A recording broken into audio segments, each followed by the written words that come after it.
All right, let's just jump right in. The word feminism. I mean, it gets thrown around a lot, right? And it seems like it means something a little different to just about everyone. Here's the thing. It's not a single straight road. A better way to think about it is like a destination, a world of equality, but with a whole bunch of different trails leading to it. Some are easy, well-worn paths, and others, well, there's some pretty steep climbs. So today, we're going to take a look at that map. So let's get right to the heart of it. With all the noise and all the different assumptions flying around, what does feminism actually mean at its core? So this is the textbook definition, but what does that really break down to? It's not about one gender being superior, not at all. It's about leveling the playing field, completely, across the board. We're talking about everything from fighting for equal pay in the workplace to making sure there's equal representation in government. And this one big idea, equality, that's the launch pad for everything else we're about to cover. Okay, so even with all those different paths we mentioned, there are some fundamental principles that kind of act like a shared compass for the whole movement. Let's break down what actually unites all these diverse viewpoints. First up, and this is the big one, is equality. This is the absolute bedrock. It's the simple but really powerful idea that your opportunities in life shouldn't be limited by your gender. And this applies everywhere, from demanding equal pay for equal work to making sure girls have the exact same access to education as boys. Next, we have this idea of challenging patriarchy. Now, this isn't about blaming individual men, not at all. It's about looking at and questioning the systems, the social, the cultural, the economic structures that have historically been set up to favor male perspectives and keep men in positions of authority. Feminism doesn't exist in a bubble. It's deeply aware that different kinds of oppression are all tangled up together. Take the fight for a higher minimum wage. That's a feminist issue. Why? Because a huge majority of minimum wage workers are women. So you see, you can't really pull the fight for economic justice apart from the fight for gender equality. Empowerment is another absolutely crucial piece of the puzzle. This is all about fostering what's called agency, which is just the ability for women and other marginalized genders to have the freedom and, just as important, the resources to make their own decisions about their bodies, their careers, their futures, you name it. And finally, we have intersectionality. This is a huge concept, and we're going to dig into it a little more in a bit. But the core idea is pretty straightforward.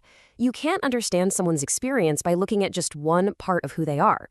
For instance, the experience of being a woman and being Black creates a unique set of challenges that's totally different from being just one or the other. Okay, so we've got these shared principles, right? But the big question is, how do different groups try to achieve them? This is where all those different trails start to show up. So let's explore some of the major schools of thought and see just how varied the approaches can be.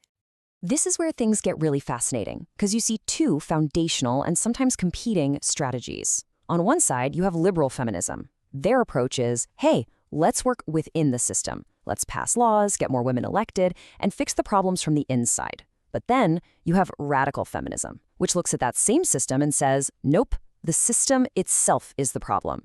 They argue that patriarchy is the actual root of oppression, and you can't just reform it. You have to dismantle it and rebuild something entirely new. And believe me, the spectrum gets even wider. Black feminism, for example, really emphasizes how you just can't separate the fight against sexism from the fight against racism. Then you have socialist feminism, which argues that gender inequality isn't just a social issue, it's deeply, deeply tied to the economic structure of capitalism. And ecofeminism, it draws this powerful parallel, suggesting that the very same mindset that leads to exploiting nature also drives the oppression of women. Each one of these lenses shows you a completely different part of the problem. So let's circle back to intersectionality because it's just so central to how a lot of people think about feminism today. The term was coined by the scholar Kimberly Crenshaw, and it gives us the language to talk about how our identities overlap. The key takeaway here is this. The experience of a Black woman is different from a white woman, which is different from a disabled queer woman. Intersectionality demands that we see and address all these different layers to get to what you'd call true justice. So with all these different theories, all these different approaches, it might start to seem a little fragmented, right? But it is so important to remember that they are all, at the end of the day, heading in the same direction. They're all trying to get to that same destination we talked about. Because, while one group might be focused on charting a path through legal reform, another group is out there calling for a total revolution. The fundamental thing that drives all of them, that stays consistent right across the board. And that shared goal is just captured perfectly here. The point isn't just about one group winning. It's about creating a better, more just, more equitable world for everyone. And understanding this diversity within feminist thought is so important because it shows there's no single magic bullet solution. It's really a collective effort to build a society where everybody, and I mean everybody, can thrive. So as we look ahead, the question really does remain. Is the future going to be about reform or revolution? Will intersectionality become the default way we look at all social justice? I mean, in a world that is changing so fast, the path forward is still being created day by day. And it leaves you wondering, which of these powerful ideas will be the one to ultimately shape the next chapter in this long, long journey toward equality?